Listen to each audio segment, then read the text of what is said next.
Alright, hey everybody, turned on Alex Jones today. I just want to start off this video by saying I'm glad I'm me, you know what I mean? Because the world is full of rejects. I mean, far and wide. And, I mean, if you're not a sycophant or a yuppie, then you're a reject and hyperventilating jackass, no life piece of filth who, I mean, it's not even a piece of filth. You don't even deserve that. It's just, you're just a loser. You know what I mean? You're just a loser. And man,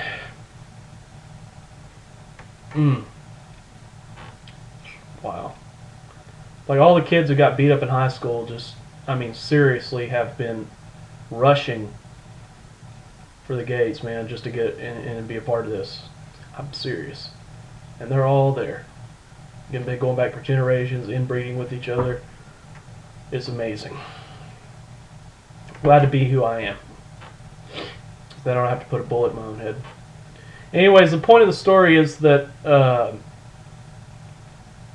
I turned on Alex Jones today. One of the first things I heard was, and I'm glad to have cares and concerns that are just far beyond. Like, I just like to see things get better. You know what I mean?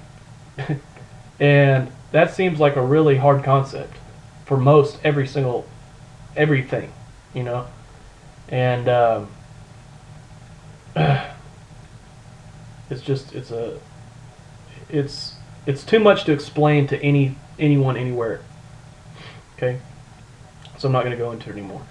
The point is that I turned on Alex Jones today, and one of the first things that, well, the very first thing I saw was he was going, and he was going, oh man, I got chills, and oh, I can't believe it, and I mean,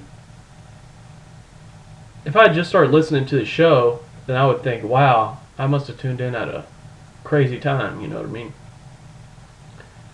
And then I would, sit there and feel, taken back, but it's always everything. It's one thing to have bad news. It's another thing to sit there and and we ought to just get like Ted Cruz, guys. Just get like Ted Cruz. I mean, of all the people you could even mention, Rand Paul would be a better option, and he's not perfect. Ron Paul pretty much was, in my opinion. I mean, politically speaking. I don't know who he really was. He may have been some kind of patsy. But, as far as his voting record is concerned, I wouldn't mind somebody sitting there pushing him. But, as far as Ted Cruz is concerned, the guy's wife his wife's a Goldman Sachs vice president who was part of the Council on Foreign Relations. Right before he started protesting it, he has no stated position on drug prohibition, which has us enslaved at a higher rate than any country in the world, including China. And oh yeah, it's pretty bad, that China executes 10,000 people a year on the high end, 3,000 to 10,000 a year. But, the United States enslaves millions of people a year, well over 1 million a year. And as a direct result of that, thousands and thousands of people die. Way more than China executes every year. And then you have all the cultural distortion and mass illness, mental illness that goes along with it too. People walking around with their pants sagging. That's a part of drug prohibition. The corruption, the gang activity, the degradation of society. It's so bad that you don't have to sit there and, guys, it's getting bad. It's going to really get bad. We're going to hit the singularity. You know what I mean? I mean, see, he's got to create this concept in your mind that there's a singular moment that's coming that's just so bad. But it's never gotten here.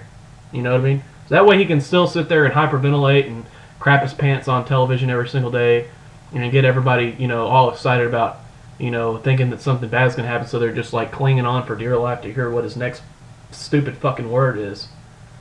And I'm sorry, I mean, he's got a lot of really great information, man, but most likely is a patsy, okay? Now, he's got known CIA assets working in his organization. One of them's name is Molly Maroney, a known CIA asset, and she was part of. And there's something else that has to do with Stratford. There's so much that I couldn't even take it all in. But you just type in those terms and you'll come up with the stuff. And so it's kind of like what what's that guy's name? Alan Watts said. He said, that he thought that Alex Jones was a patsy. And he was saying that,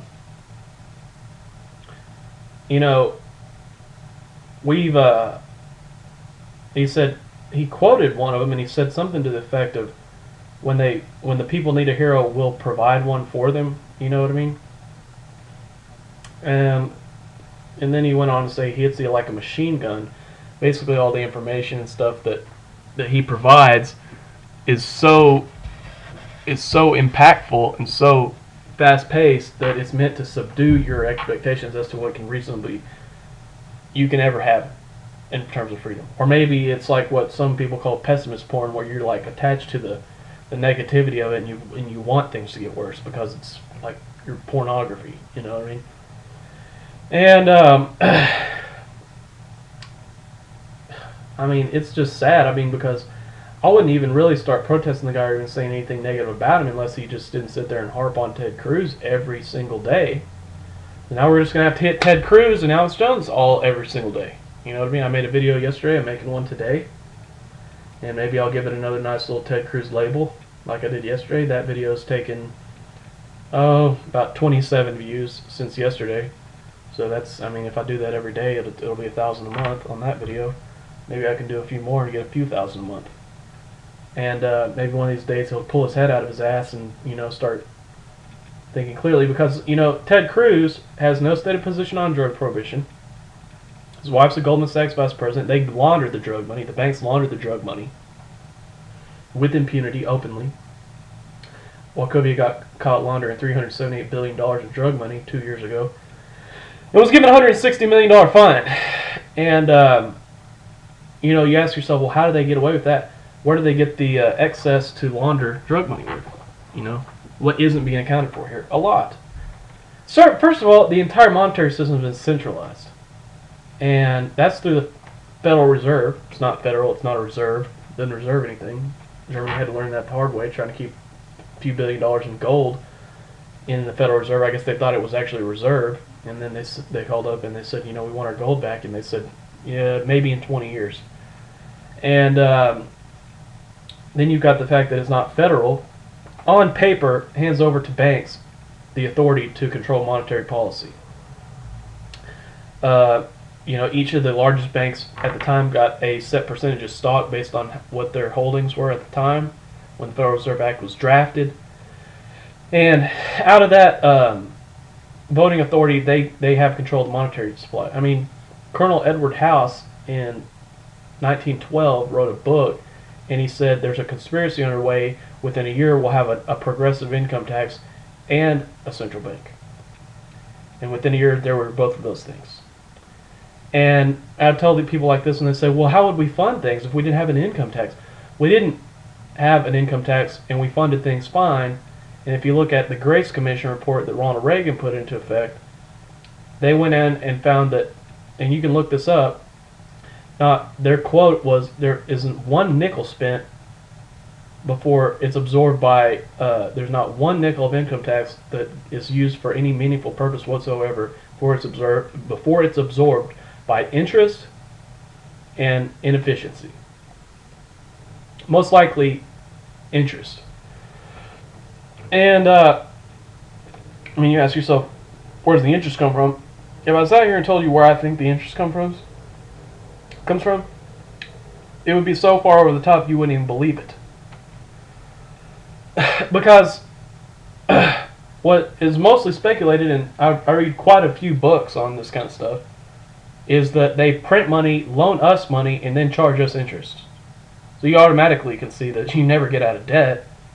But then when you think about it, you listen to Max Kaiser, he says banks are preferentially issued zero interest loans. Oh man. And this is the kind of thing that sorry, I get sudden noises and stuff really bothers me because I went through a brainwashing facility that was designed by the Soviet Union. It's been instituted in East Texas. The original MK Ultra. Some people say, well, we had MK Ultra. We probably got it from from the Soviet Union through the spy networks that we obtained from the Nazis. Whenever we took over Nazi Germany, we took over a lot of their Soviet Nazi spy networks. And there was like a lot of rat lines that went, people went back to. A lot of the Nazis got away, got there. A lot of them went to South America. A lot of them came to America, through the Vatican and all this. Anyways, the point is that, golly, well, I gotta sit here and think about where the hell was I. I may have to stop this video, start over, or splice two videos together. I have no idea. I'm gonna have to do a separate